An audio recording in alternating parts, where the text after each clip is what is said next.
الحمد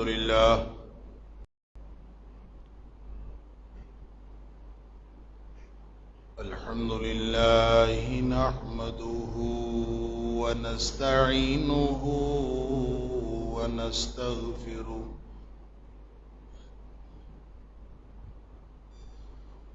ونؤمن به ونتوكل عليه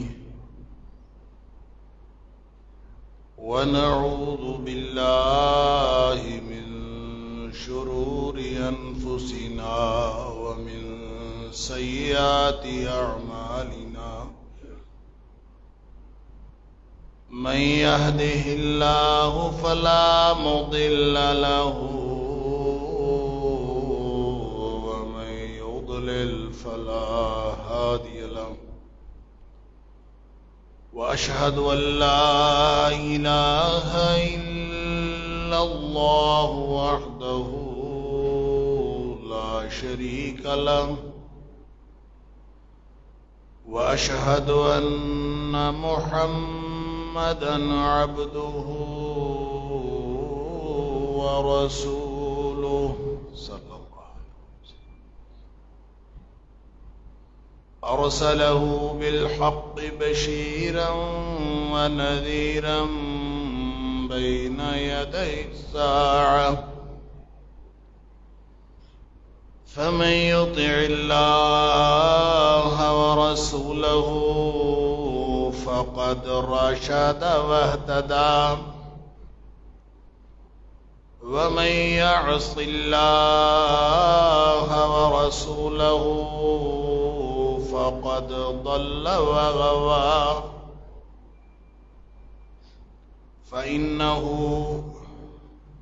لا يضر إلا نفسه ولا يضر الله شيئا نسأل الله ربنا أن يجعلنا ممن يطيعه ويطيع رسوله ويتبع رضوانه ويجتنب سخطه فإنما نحن به وله أما بعد فإن خير الحديث كتاب الله وخير الهدي هدي محمد صلى الله عليه وآله وسلم وشر الأمور محدثاتها وكل محدثة بدعة وكل بدعة ضلالة وكل ضلالة في النار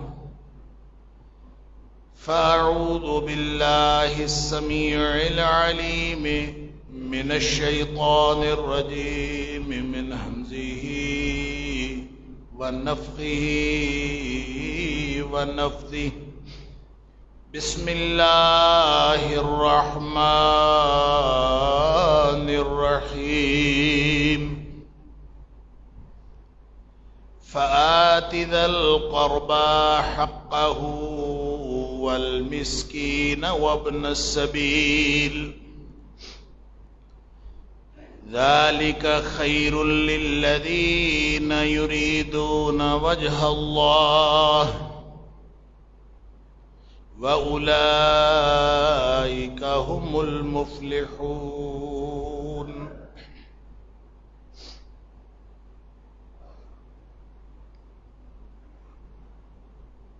اور رشتہ داروں کو اور مسکینوں کو اور مسافروں کا ان کا حق ادا کیجیے. یہ ان لوگوں کے لیے بہترین راستہ ہے جو اللہ کی رضا چاہتے ہیں اور یہی لوگ کامیاب ہونے والے ہیں. صدق اللہ العظیم. اللہ کریم نے انسان کو جس فطرت، طبیعت اور نفسیاتی کیفیت پر پیدا فرمایا ہے وہ معاشرت پسند فطرت ہے۔ انسان اپنی اصل فطرت کے اعتبار سے نہ تو تنہائی پسند ہے اور نہ ہی یہ تنہا زندگی گزار سکتا ہے۔ اللہ نے جو مختلف رشتے ناتے، خونی رشتے، دیگر رشتے اور پھر انسانی رشتے، جتنے بھی رشتے اللہ کریم نے انسان کے بنائے ہیں، یہ فطری طور پر انسان کی ضرورت ہے۔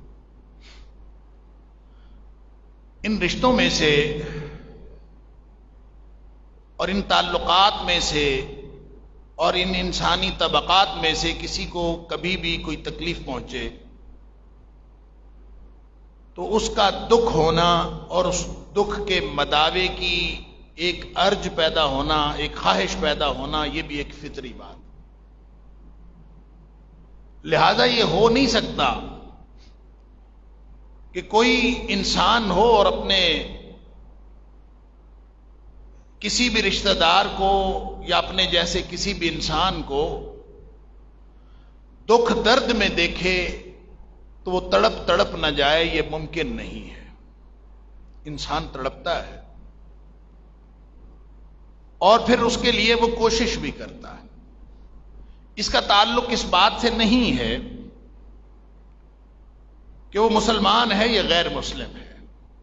اگر وہ انسان ہے تو اس کا تڑپ جانا ایک فطری امر ہے۔ پھر ان مصیبتوں اور ان تکلیفوں کا مداوع کرنے کے لیے وہ اپنی سی کوشش بھی کرتا ہے۔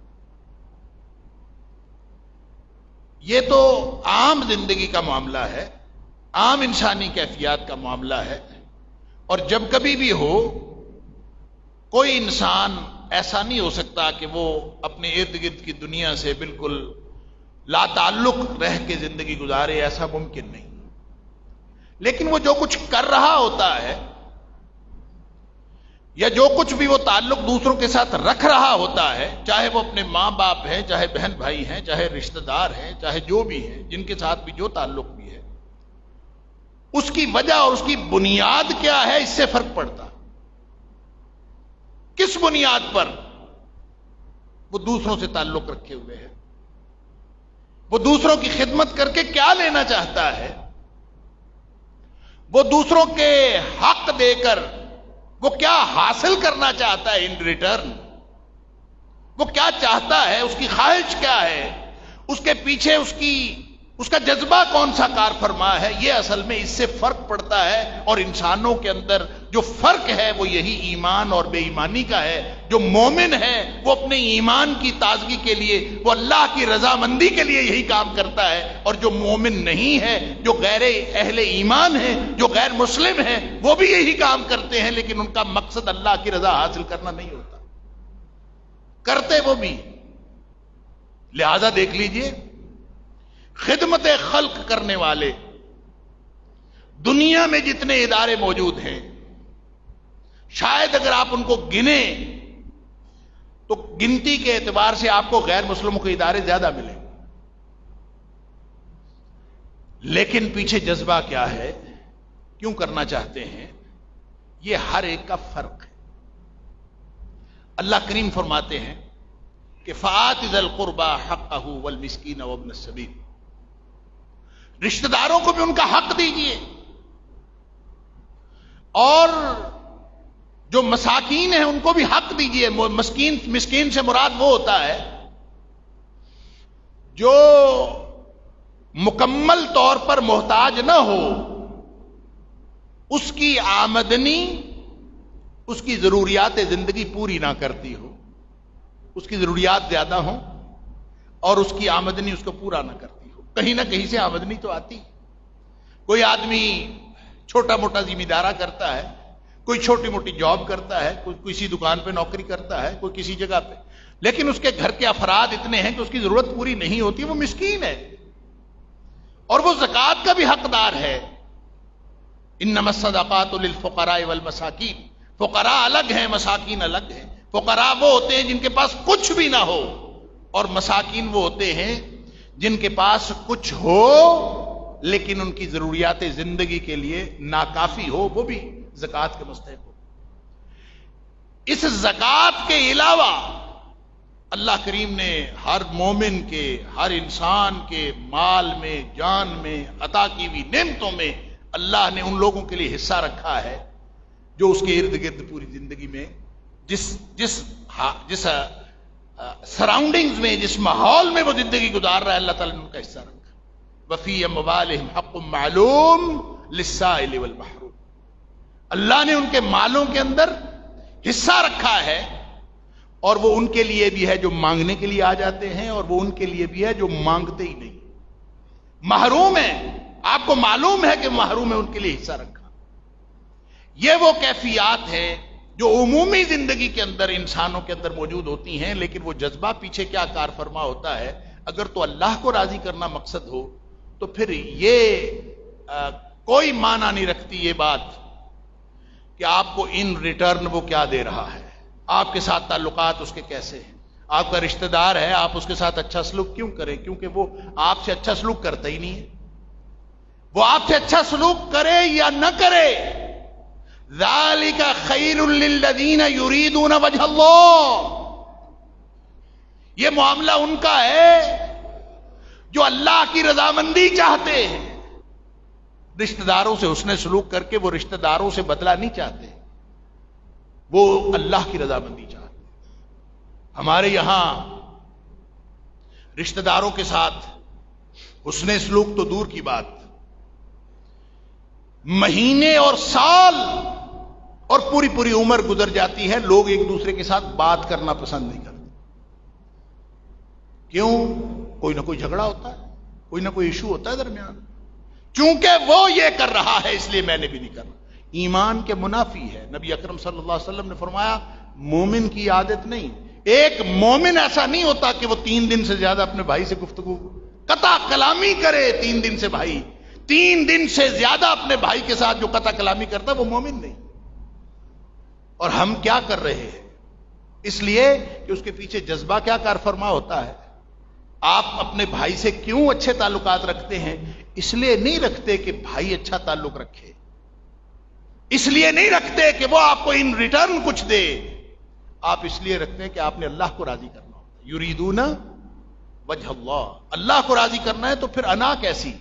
انا وہ ہے اور رکاوٹیں وہ ہیں اور میری ضمیر کی خلش وہ ہے، جہاں میرے اللہ کی رضا رکاوٹ بن جائے میرے لیے تو ڈوب مرنے کا مقام ہے کہ میں جتنا مرضی اپنی انا لے کے پھرتا ہوں، اپنے نفس کی خواہش پوری کرتا پھروں، میرا اللہ ناراض ہو جائے تو اس سے زیادہ کوئی خطرے کی اور ڈوب مرنے کی کوئی اور بات ہے ہی نہیں۔ لہذا عام حالات میں ماں باپ سے حسن سلوک، رشتہ داروں سے حسن سلوک، فآت ذی القربى حقہ، رشتہ داروں کو اس کا حق دیں جنہوں نے اللہ سے جنت لینی ہے، وہ تو رشتہ داروں کو حق دیں۔ اور حق کیا ہے؟ حق یہ ہے کہ 3 دن سے زیادہ آپ قطع تعلق نہیں کر سکتے۔ ہر سوموار، ہر جمعرات نبی پاک صلی اللہ علیہ وسلم نے فرمایا اللہ تعالیٰ مخلوق پر نگاہ ڈالتا ہے۔ ہر سوموار، ہر جمعرات، کتنا فرق ہے دونوں میں؟ 3 دن سے زیادہ تو نہیں۔ ہر سوموار، ہر جمعرات اللہ تعالیٰ مخلوق پر نگاہ ڈالتا ہے۔ مسلم شریف کی حدیث ہے اور صحیح حدیث، اور اللہ تعالیٰ مخلوق پر نگاہ ڈال کے سب کی مغفرت فرما دیتا، لیکن 2 لوگوں کی مغفرت نہیں ہوتی، مشرک و مشاحن۔ ایک اس شخص کی مغفرت نہیں ہوتی جو شرک میں مبتلا ہے، اور ایک اس شخص کی مغفرت نہیں ہوتی جو اپنے بھائی کے لیے اپنے دل میں بغض رکھا پھرتا ہے۔ یہ 2 لوگوں کی مغفرت نہیں، باقی سب کی مغفرت ہو جاتی۔ تو جس شخص نے اللہ سے مغفرت لینی ہے، جس نے اللہ سے رضا لینی، یریدون وجہ اللہ، جنہوں نے اللہ سے اللہ کی رضامندی حاصل کرنی ہو، ان کو تو کوئی اور انا روکتی نہیں ہے، کوئی اور مسئلہ نہیں ہے۔ لہذا حق حقوق یہ عام زندگی کی بات ہے۔ لیکن پھر کبھی کبھی ایسا ہوتا ہے کہ جو آزمائشیں، جو مصیبتیں، جو آفتیں اللہ کی طرف سے آتی ہیں، وہ رشتہ دار ہوں، چاہے وہ مساکین ہوں، چاہے وہ مسافر ہوں، کوئی انسان ہو، وہ مصیبت میں دیکھ کر اگر کسی انسان کا دل تڑپا نہیں ہے تو یہ بھی ایمان کے منافی ہے۔ وہ جو مصیبت میں ہے، چاہے وہ کوئی کافر ہو، حتیٰ کہ کوئی جانور ہو، اللہ اکبر، وہ جو کتے کو پانی پلانے والا بخشا گیا، بخاری شریف کی حدیث، نبی پاک صلی اللہ علیہ وسلم حیران ہوئے۔ آپ نے فرمایا صحابہ کرام حیران ہوئے، اللہ کے رسول صلی اللہ علیہ وسلم، کتے کو پانی پلانے سے مغفرت ہو گئی، عجیب بات ہے۔ نبی کریم صلی اللہ علیہ وسلم فرمایا لِكُلِّ كَبْدِ رَطْبَةٍ أَجْرٌ، ایک قانون نبی پاک صلی اللہ علیہ وسلم بتا دیا، یہ قانون پلے باندھ لو، جو مردہ نہیں ہوا نا، جس کا جگر زندہ ہے، لِكُلِّ كَبْدِ رَطْبَةٍ، ہر وہ وجود جس کے اندر دھڑکتا دل ہے، ہر وہ وجود جس کے اندر زندہ جگر ہے، فرمایا وہ چاہے پرندہ ہو، چاہے وہ درندہ ہو، چاہے وہ انسان ہو، چاہے وہ کوئی ہو، آپ جب اس کے ساتھ نیکی کریں گے اللہ سے آپ اجر لے جائیں گے۔ یہ انسان اللہ نے اس طرح کا بنایا ہے کہ اس کی ایمان کے ساتھ سنکرونائزیشن ہے۔ ہو نہیں سکتا کہ کوئی شخص یہی کام کرے اور بغیر ایمان کے کرے، اللہ سے اجر لینے کی توقع کے بغیر کرے، پھر اس کو کچھ نہیں ملتا۔ لہذا دنیا میں جہاں کہیں مصیبت ہوتی ہے، اہل ایمان کو تڑپنا چاہیے، اور اگر ہم تڑپتے ہیں تو شکر کریں کہ ہمارے اندر ایمان موجود ہے۔ نبی اکرم صلی اللہ علیہ وسلم کی وہ حدیث، ترى المؤمنین فی تراحمہم وتوادہم وتعاطفہم کمثل الجسد، آپ اہل ایمان کو دیکھیں گے، معاملہ ایمان کا ہے، بنیاد ایمان ہے، خدمت خلق ایمان کے بغیر کوئی حیثیت نہیں رکھتی۔ سن لیجئے، خدمت خلق ایمان کے بغیر کوئی حیثیت نہیں رکھتی، آپ کرتے جائیں، ساری زندگی کرتے جائیں۔ نبی اکرم صلی اللہ علیہ وسلم نے فرمایا کافر منافق جو نیکیاں کرتا ہے اللہ تعالیٰ اس کا اجر دنیا میں اس کو دے دے، اور جب وہ مرتا ہے اس کے پلے کچھ نہیں ہوتا۔ کیوں؟ اس لیے کہ اس نے اس لیے کیا ہی نہیں تھا کہ اللہ راضی ہو، اس نے تو اور مقاصد کے لیے کیا تھا۔ حضرت عدی بن حاتم رضی اللہ تعالیٰ عنہ، حاتم تائی کے بیٹے، وہ اپنے والد کے بارے میں پوچھتے ہیں اللہ کے رسول صلی اللہ علیہ وسلم، میرا باپ جو تھا نا وہ بڑا نیک آدمی تھا، تاصل الرحم، وہ صلہ رحمی کرتا تھا، رشتہ داروں کو بہت نوازتا تھا، وَيَقْرِ الضَّيْفِ، مہمانوں کی بڑی خدمت کیا کرتا تھا، وَيَفْعَلُ كَذَا، اس طرح کے بہت سارے نیکی کے کام کیا کرتا تھا، تو کیا وہ بخشا جائے گا؟ میرا باپ تو بڑا نیک آدمی تھا۔ حاتم تائی کے بارے میں بیٹا پوچھ رہا ہے اپنے باپ کے بارے میں کہ اللہ کے رسول صلی اللہ علیہ وسلم، وہ کیا اس کو کوئی اس کا فائدہ ہوگا، اس کے بارے میں کیا اس کو اجر ہے؟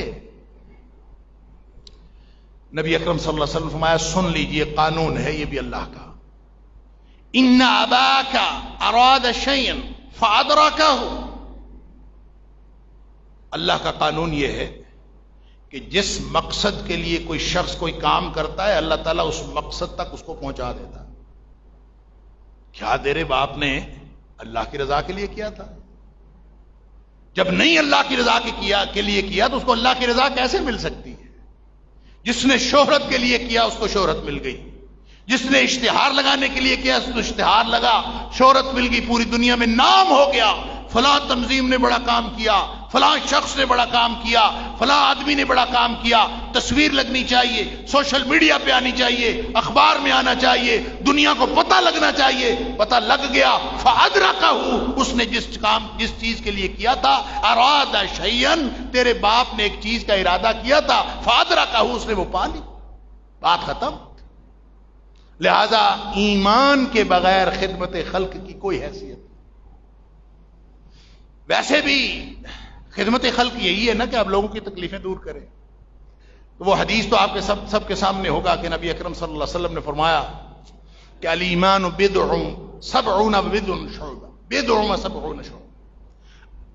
اللہ کے رسول صلی اللہ علیہ وسلم نے فرمایا ایمان کی 70 سے کچھ اوپر شاخیں ہیں، اور اس میں جو سب سے پہلی شاخ ہے، یہ سب سے اعلیٰ شاخ ہے، وہ اللہ اور اس کے رسول صلی اللہ علیہ وآلہ وسلم پر ایمان رکھنا۔ ایمان بنیاد ہے، ایمان، اللہ اور اس کے رسول صلی اللہ علیہ وسلم پر ایمان رکھا۔ وَأَدْنَاهَا، پھر وہ جو 70 سے زیادہ شاخیں ہیں، پہلے نمبر پر اللہ اور اس کے رسول صلی اللہ علیہ وسلم پر ایمان کا اظہار ہو گیا۔ اس کے بعد کتنی خدمت خلق ہوئی ہوگی، کتنوں کو کھانا کھلایا ہوگا، کتنوں سے اس نے سلوک کیا ہوگا، کیا کچھ ہوا۔ فرمایا ادنا ترین وادناها اماطۃ الاذى عن الطریق، چاہتے ہوئے کسی نے راستے سے تکلیف دہ چیز ہٹا دی، یہ بھی ایمان کا حصہ ہے، یہ بھی ایمان کی شاخ ہے۔ تو کیا خیال ہے ان لوگوں کے بارے میں جنہوں نے بڑی بڑی چیریٹی آرگنائزیشنز بنائی، اور وہ نہ ان کا ایمان کے ساتھ تعلق، نہ ان کا اللہ اور اس کے رسول صلی اللہ علیہ وسلم کو کی اطاعت و اتباع کے ساتھ کوئی تعلق، نہ اللہ کو راضی کرنے کے ساتھ تعلق، پھر بھی وہ کام کر رہے ہیں، تو کبھی یہ نہ سمجھیں کہ یہ کام جو ہو رہا ہے یہ بہت نیکی کا کام ہے اور یہ اللہ کے ہاں بہت اجر مل جائے۔ اللہ تعالیٰ نے سورہ توبہ کے اندر بہت واضح طور پر، یہ جو کفار مکہ تھے یہ بہت اپنے آپ کو سمجھتے تھے کہ ہم فخر کرتے تھے کہ ہم کعبے کے متولی ہیں، ہم حاجیوں کو خدمت کرتے ہیں، ہم بڑا کام کر رہے ہیں۔ تو اللہ کریم نے فرمایا اجعلتم سقایۃ الحاج وعمارۃ المسجد الحرام، کہ تم کیسے لوگ ہو، تم نے سمجھا ہے کہ حاجیوں کو پانی پلانا اور مسجد حرام کو آباد کرنا، کمن آمن باللہ والیوم الآخر وجاہد فی سبیل اللہ، تم نے یہ سمجھ رکھا ہے کہ یہ پانی پلانا حاجیوں کو اور یہ تمہارے خیال میں مسجد کی آبادی کر لینا، یہ اللہ پر ایمان رکھنے، آخرت پر ایمان رکھنے اور اللہ کے رستے میں جہاد کرنے کے برابر ہو گیا۔ لا یستوون، یہ کبھی برابر نہیں ہو سکتا۔ تم نے کیا سمجھ رکھا؟ لہذا وہ 1 روپیہ، 1 ٹکا، 1 ٹہنی اٹھا کے ادھر رکھ دینا، ایک چھوٹی سی حرکت جو اللہ کی رضا کے لیے ہوئی ہے، وہ کروڑوں کے فنڈ دینے سے کہیں زیادہ بہتر، جو ایمان کی بنیاد پر ہوئی ہے، کیونکہ ایمان کے بغیر اس کی کوئی حیثیت نہیں ہے۔ اگر ایمان موجود ہے تو وہ مصیبت اپنے اوپر آئے تو بھی رحمت ہے، وہ مصیبت کسی دوسرے مسلمان کے اوپر آئے تو بھی رحمت ہے، دونوں اعتبار سے رحمت ہے۔ مصیبتیں تو آتی، اور آتی کیوں ہیں؟ اپنے کرتوتوں کی وجہ سے آتی۔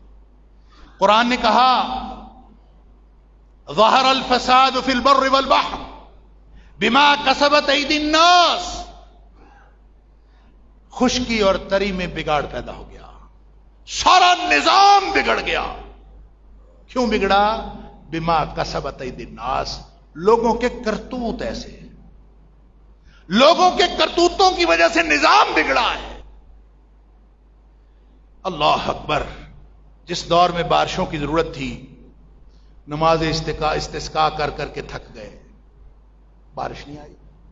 ابھی چند دن پہلے کی تو بات ہے، وہی چولستان، وہی تھر کا علاقہ، یہی جنوبی پنجاب، یہی علاقہ، اور وہاں نلکے لگائے جا رہے تھے، یہاں سے فنڈ اکٹھا کیا جا رہا تھا، ہم نے نلکے لگانے ہیں، پانی نہیں ہے، پانی کے بغیر جانور مر گئے، پانی کے بغیر انسان مر گئے، ابھی چند دن ہوئے ہیں، 2-4 مہینے بھی نہیں گزرے، ہم چندہ اکٹھا کرتے، اللہ بارش نہیں آ رہی، اللہ بارش نہیں آ رہی، اب آئی ہے تو رکنے کا نام نہیں لیتی۔ ظہر الفساد فی البر والبحر، ایسی بارش، ایسی مصیبت، ایسا سیلاب۔ ابھی کل میں ایک رپورٹ دیکھ رہا تھا، واللہ اعلم، وہاں کے حالات، ایسی ویڈیوز ہیں دیکھی نہیں جاتی، اور ایک رپورٹ میں کہا جا رہا تھا کہ 4 صوبوں میں، کے پی کا زیری حصہ، پنجاب کا جنوبی حصہ، سندھ کا بیشتر حصہ، بلوچستان کا زیری حصہ، ان میں سے ایک بھی ایسا گھر باقی نہیں بچا جو کچا تھا، ایک بھی گھر نہیں بچا، لاکھوں گھر، بستیوں کی بستیاں ملیا میٹ ہو گئی۔ ظہر الفساد فی البر والبحر، اور پھر یہ ملیا میٹ ہو گئی تو معاملہ ختم ہو جائے؟ نہیں، بارش ابھی بھی جاری ہے، یعنی وہاں پہ 6-6 فٹ پانی بستیوں میں کھڑا ہے، لوگ مصیبت میں ہیں، اوپر سے بارش رکنے کا نام نہیں لیتی۔ جب ضرورت تھی تو دعا استسقاء بھی کام نہیں دے رہی تھی، اب ضرورت نہیں ہے، بارش رکنے کا نام نہیں لیتی۔ وہ سارے کا سارا تھر کا علاقہ، وہ سارا چولستان کا علاقہ، وہ سارا جنوبی پنجاب، وہ چھوٹی چھوٹی بستیاں، وہ ساری کی ساری زیر آب آ چکی ہیں۔ اللہ اکبر، کیسا عذاب ہے اللہ کا، یقیناً عذاب ہے ہر اس شخص کے لیے جس کے دل میں ایمان نہیں ہے، عذاب ہے جن کے دل میں ایمان نہیں ہے، اور جس کے دل میں ایمان ہے انشاءاللہ اس میں بھی اللہ کی رحمت ہے۔ کیوں؟ اس لیے کہ نبی اکرم صلی اللہ علیہ وسلم نے فرمایا معاملہ ہمارا دنیا کا نہیں ہے، ہمارا معاملہ آخرت کا ہے۔ جس کو سیلاب سے ہر چیز تباہ و برباد ہو گئی، اور جس کی تباہ و برباد نہیں ہوئی، ہم ٹھنڈے کمروں میں رہنے والے، محفوظ گھروں میں رہنے والے، اور بڑے آرام سے زندگی، عیش و آرام سے زندگی گزارنے والے، امتحان ہمارا بھی ہے، امتحان ان کا بھی، مرنا ہم نے بھی ہے، مرنا انہوں نے بھی ہے۔ تو جب وہ مصیبت میں مبتلا ہے تو اصل امتحان ان کا نہیں ہے، اصل امتحان ہمارا ہے۔ اپنے ایمان کو ٹٹولو، کون کون وہاں پہنچا ہے؟ ایمان ہوگا تو پہنچیں گے نا۔ لوگ کہتے ہیں کہ وہ جو این جی اوز، جو غیر حکومتی تنظیمیں جو دنیا میں بہت کام کرتی ہیں اور انسانیت کے نام پر آئے روز ان کو اتنی فنڈنگ ملتی ہے، آئے روز ان کے ہنگامے ہوتے ہیں، ان کے مظاہرے ہوتے ہیں، ان کے پروگرامات ہوتے ہیں، اور خاص طور پر بڑے بڑے شہروں میں، بڑے بڑے ہوٹلوں میں ان کے پروگرام ہوتے ہیں۔ اب جب انسانیت مصیبت میں مبتلا ہے تو وہ کہاں ہیں؟ لوگوں کو یہ بڑی پریشانی ہے کہ وہ کدھر گئے۔ بات یہ ہے کہ ٹھنڈے کمروں میں بیٹھ کے خدمت خلق ہو تو پھر تو ہم کرنے کے لیے تیار۔ آپ کو پتہ ہے کہ مغرب میں آپ چلے جائیں، جتنے مسلمان وہاں رہتے ہیں، یورپ اور امریکہ میں، وہ کوشش یہ کرتے ہیں ہر جمعے، ہر ہفتے وہ کوئی نہ کوئی چیز خیرات کریں، چاہے وہ 10 پاؤنڈ دیں، چاہے 5 پاؤنڈ، $5، وہ کوشش کرتے ہیں ہر جمعے کوئی نہ کوئی چیز نکال لیں۔ کیوں؟ اس لیے کہ ان کے پاس کرنے کو کچھ اور ہے ہی نہیں، وہ کوئی خدمت نہیں کر سکتے۔ وہ سمجھتے ہیں کہ 5-10 پاؤنڈ دینے سے اگر جنت ملتی ہے تو ہر ہفتے نکال دینے میں کوئی حرج نہیں، لہذا بڑا بزنس ہے وہاں پہ چیریٹیز کا، کیونکہ پیسے بہت اکٹھے ہوتے ہیں۔ اور وہاں یہ بھی کہا گیا ہے، واللہ اعلم، مجھے پورے نظام کا پتہ نہیں ہے، کہ جتنے پیسے آپ اکٹھے کریں گے لوگوں سے، اور اکٹھے کر کے آپ خدمت کریں گے، خرچ کریں گے ضرورت مندوں کے اوپر، اس سے آدھے پیسے 50% آپ کو گورنمنٹ بھی دے دے گی۔ اگر آپ نے مثال کے طور پر 50,000 پاؤنڈ اکٹھا کیا اور وہ لوگوں پر خرچ کر دیا اور اس کا حساب گورنمنٹ کو دے دیا کہ ہم نے یہ اتنا کیا ہے، رجسٹرڈ چیریٹیز کی بات ہے، تو گورنمنٹ کو حساب دے دیا کہ ہم نے 50,000 اکٹھا کیا تھا، ہم نے اتنے پیسے دے دیے، تو اس میں سے 25,000 یعنی اس سے آدھا وہ گورنمنٹ آپ کو دے دے گی، تو آپ نے بڑا اچھا کام کیا ہے لہذا یہ پیسے لے لیں۔ تو یہ تو بزنس ہے، لہذا مسلمان کرے یا غیر مسلم کرے، اگر اس کے پیچھے جذبہ ایمان موجود نہیں ہے، اس کی کوئی حیثیت نہیں، کیونکہ چیریٹی ہوتی ہی ریلیف کا کام ایمان کی بنیاد پر ہوتا ہے تو وہ فائدہ مند ہوتا ہے۔ آپ کسی بھی اور بنیاد پر کرتے ہیں تو اس کا کوئی فائدہ نہیں۔ رہ گئی مصیبت ان کے اوپر آئے یا آپ کے اوپر آئے۔ اگر ہم ایک جسم ہیں، کمثل الجسد، اللہ کے رسول صلی اللہ علیہ وسلم فرمایا مومن تو ایک جسم ہوتے ہیں، ان کی مہربانی، آپس کی شفقت، آپس کی محبت، آپس کا تعلق، آپس کا جڑاؤ، آپس کا کنیکشن ایک جسم کی طرح۔ اور جسم کیسے ہوتا ہے؟ ہم نے کبھی کہا ہے کہ یہ پاؤں یہ دور کا ہے، اس کا میرے ساتھ تعلق نہیں ہے، ہاتھ کا فاصلہ ذرا زیادہ ہے، اس کا میرے ساتھ تعلق نہیں، سر میں کچھ ہوگا تو اس کے لیے تو میں ذرا تڑپوں گا، پاؤں کی خیر ہے نہیں، جسم ہے۔ جسم ہے تو چاہے آپ کو پاؤں کے انگوٹھے کی ٹپ کے اوپر کوئی تکلیف ہو، وہ تکلیف آپ پورا جسم تڑپ جاتا ہے۔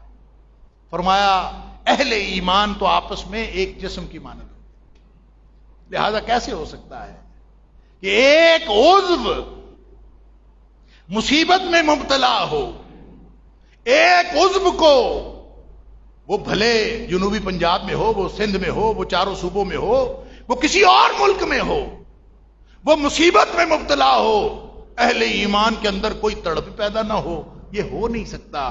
اگر تو جسم ہے، اگر ایمان ہے تو پھر جسم ہے، اور اگر جسم ہے تو فرمایا کہ پھر ہو نہیں سکتا کہ ایک عضو میں تکلیف ہو۔ اور تداعى له سائر جسده بالسہر والحمى، پورا کا پورا جسم راتوں کی نیند اڑ جاتی ہے اور بخار میں مبتلا ہو جاتا ہے، جا کے ڈاکٹر سے آپ پوچھتے ہیں، وہ کہتا ہے جی انگوٹھے میں انفیکشن ہوا ہے جس کی وجہ سے پورا جسم جو ہے بخار میں مبتلا، پوری نیند اڑی ہوئی ہے۔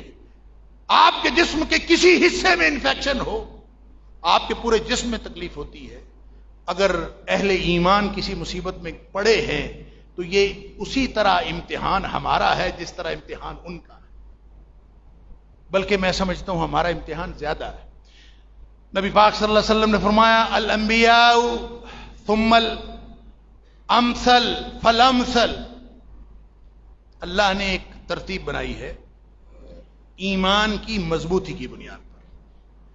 سب سے اوپر انبیاء ہوتے ہیں، الانبیاء سب سے اوپر انبیاء ہوتے ہیں، ثم الامثل فالامثل، پھر ایمان کے اعتبار سے نیچے کو درجے ہوتے ہیں، پھر اس کے بعد درجہ، پھر اس کے بعد درجہ، جو اللہ نے لوگوں کے درجے ایمان کی بنیاد پر بنائے۔ فرمایا یبتلی الرجل علی حسب دینہ، ہر انسان پر جو آزمائش آتی ہے وہ اس کے ایمان کی سطح کے برابر آتی ہے۔ جس طرح کا ایمان ہے اس طرح کی اس کے اوپر مصیبت آتی ہے۔ انبیاء کے اوپر بہت بڑی بڑی مصیبتیں آئیں، پھر اس کے بعد جس کا ایمان ہے، پھر اس کے بعد جس کا ایمان ہے، ہر ایک کے اوپر اللہ اکبر۔ فرمایا کہ وَإِن كَانَ دِينَهُ صُلْبًا، اگر اس کے دین کے اندر مضبوطی ہے، وہ تگڑا ہے، کردار پختہ ہے، ایمان اعلیٰ ہے، اشتد بلاؤہ، تو جو اس پر آنے والی مصیبت ہے وہ بھی بہت سخت ہوتی۔ سخت مصیبتیں، بڑی مصیبتیں، وہ اعلیٰ ایمان کی علامت ہیں جن کو اللہ نے مصیبت میں مبتلا کیا ہے۔ اگر دل کے اندر ذرا بھی ایمان ہے تو یہ مصیبت تو ایسی ہے سبحان اللہ کہ ایک مصیبت کسی کو ذاتی طور پر آئے یا اس کے والدین کو مصیبت آئے، اس کی اولاد کو مصیبت آئے، اس کے گھر والوں کو مصیبت آئے، تو تکلیف تو ہوتی ہے نا. سب سے زیادہ تکلیف سنا ہے اولاد کی ہوتی ہے. اولاد کو تکلیف ہو تو سب سے زیادہ والدین. اپنا بازو کٹ جائے تکلیف نہیں ہوتی جتنی تکلیف اولاد کو کانٹا چپ جانے سے ہوتی. نبی اکرم صلی اللہ علیہ وسلم فرمایا لا یزال البلاء بالمؤمن والمؤمنہ. کسی مومن اور مومنہ کو, کسی عورت کو, کسی مرد کو کوئی مصیبت آئے, پریشانی کی بات کیا ہے, مصیبت آئی ہے وہ رہی ہے, حتی یترکہ یمشی علی الارض. مصیبت آئی, اب وہ بیچارہ مصیبت کے بعد چل پھر تو رہا ہے نا. پانی ہے 6 فٹ کا, اس میں بھی چل رہا ہے. 2 فٹ کا پانی گھر میں گھس گیا, گھر گر گیا, چل پھر تو پھر بھی رہا ہے. وہ بیچارہ رو رو کے اپنا تھوڑا بہت جمع پونجی اٹھا کے باہر نکل رہا ہے. فرمایا حتی یترکہ یمشی علی الارض.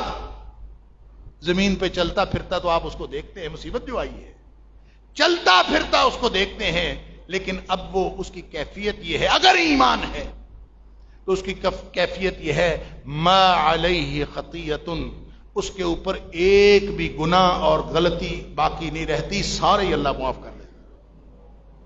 اب گویا مصیبت کے بعد جو آپ کو چلتا پھرتا نظر آتا ہے نا, یہ جنتی ہے جو چلتا پھرتا نظر آتا ہے, یہ وہ نہیں ہے جو اس سے پہلے تھا. لہذا جن کو مصیبت آئی, ایمان کا معاملہ اللہ کے ساتھ, وہ لوگ تو جنتی ہو گئے. اللہ کے رسول صلی اللہ علیہ وسلم نے ان کے لیے قانون بتا دیا, میں اور آپ کدھر جائیں گے, معاملہ میرا اور آپ کا ہے. ہم نے فآت ذی القربى حقہ والمسکین وابن السبیل, ہم نے ان کو ان کا حق دیا. ذالک خیر للذین یریدون وجہ اللہ, یہ ان کو لوگوں کے لیے بہترین موقع تھا جو لوگ اللہ کی رضا چاہتے ہیں. بڑا بہترین موقع تھا. واولئک هم المفلحون, کامیابی کی ایک بہت بڑی نوید تھی, کامیابی کا ایک موقع تھا. میں اور آپ اگر نہیں تڑپے, اگر ہم نے اپنی جان مال اس پہ نہیں لگایا, تو پھر ہم قیامت کو اللہ کو حساب دینے کے لیے تیار ہو جائیں. اللہ نے سوال تو کرنا ہے. وہ لوگ جو یہاں مصیبت میں پھرتے ہیں, وہ لوگ تو انشاءاللہ اللہ کے ہاں اجر پا گئے. اور ہم نے اپنی مصیبتیں اگر ٹالنی ہیں تو جانیں لگائیں, مال لگائیں, چھوٹی چھوٹی چیز, چھوٹا چھوٹا کوئی چیز بھی دی ہوئی. نبی کریم صلی اللہ علیہ وسلم نے فرمایا تھا اتقوا النار ولو بشق تمرہ, جہنم سے بچ جاؤ چاہے کھجور کی ایک پھانک سے بچ جاؤ. جو ہے, اب ہم کیا کر سکتے ہیں ان کے لیے جو وہاں پہ فیلڈ میں لوگ موجود ہیں. اللہ تعالیٰ ان کی کوششیں کاوشیں, ان میں اخلاص پیدا فرمائے, اس میں اور برکتیں عطا فرمائے. ہم نے دیکھا اللہ کے فضل سے ہمارے دوست اسوا فاؤنڈیشن والے ڈاکٹر مطیع اللہ باجوہ صاحب بڑی محنت سے, بڑی ہمت کر کے پوری ٹیم وہاں پہ پہنچی ہوئی ہے. عبد الباسط بلوچ صاحب آغاز شہر کمیونٹی, سب سے پہلے مجھے لگتا ہے کہ یہ دونوں پہنچے ہیں.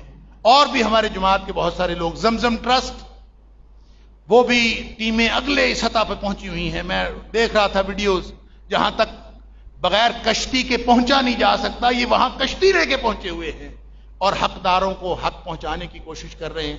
ہم یہاں پہ بیٹھ کے اور کچھ نہیں کر سکتے, کم از کم اس میں کوئی حصہ ڈال دیں, کوئی ان کے لیے دعائے خیر ہی کر دیں, تاکہ ان کی وجہ سے اللہ تعالی ہمارے اوپر کوئی پکڑ نہ لے آئے, ہم کہیں پکڑے نہ جائیں. اس لیے کہ جو کچھ ہو رہا ہے یہ ہمارے کرتوتوں کے سبب ہو رہا ہے.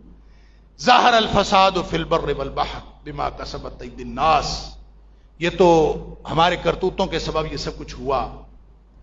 لمبی کہانی ہے کہ کس کو کیا کرنا چاہیے تھا, ہمارے حکمرانوں کی کیا غلطیاں ہیں, ہمارے اس 75 سال میں جس نے بھی اس پاکستان کے اوپر حکومت کی ہے انہوں نے کیا بلنڈر کیے ہیں, اللہ کو وہ کیا جواب دیں گے. آج تک ڈیمز نہیں بنائے, ریزروائر نہیں بنائے, بڑے بڑے ڈیم بنے ہوتے تو یہ سیلاب نہ آتا. انہوں نے جو غلطیاں کی ہیں وہ اپنا بھگتیں گے قیامت والے دن, اللہ کو جا کے وہ جواب دیں. ہم عوام الناس, ہم نے جو غلطیاں کی ہیں ہم اس پہ اللہ سے توبہ کریں, استغفار کریں. اور نبی اکرم صلی اللہ علیہ وسلم کا فرمان ہے العبد آمن من عذاب اللہ مستغفر اللہ. یہ تو قرآن میں بھی اللہ کریم نے فرمایا ہے اور نبی پاک صلی اللہ علیہ وسلم کا فرمان بھی ہے کہ ہر بندہ وہ اللہ کے عذاب سے محفوظ ہو جاتا ہے. العبد آمن من عذاب اللہ, بندہ اللہ کے عذاب سے محفوظ ہو جاتا ہے مستغفر اللہ, جب تک وہ اللہ سے استغفار کرتا رہتا. ہم اللہ سے گناہوں کی معافی مانگیں اور کوشش کریں کہ اپنے ان بھائیوں کی, ان بہنوں کی, ان مجبور مقہور لوگوں کی مدد کر سکیں جتنی ہم مدد کر سکتے ہیں. تو ان سب کے ساتھ جتنی بھی تنظیمیں وہاں پہ کام کر رہی ہیں, اگر آپ خود وہاں جا کے نہیں کر سکتے تو کم از کم یہاں سے مدد تو کر سکتے ہیں. یہ وقت کا تقاضا ہی نہیں, ہمارے انجام کے لیے ضروری ہے کہ ہم آخرت میں اللہ کے ہاں سرخرو ہو جائیں. وآخر دعوانا الحمدللہ.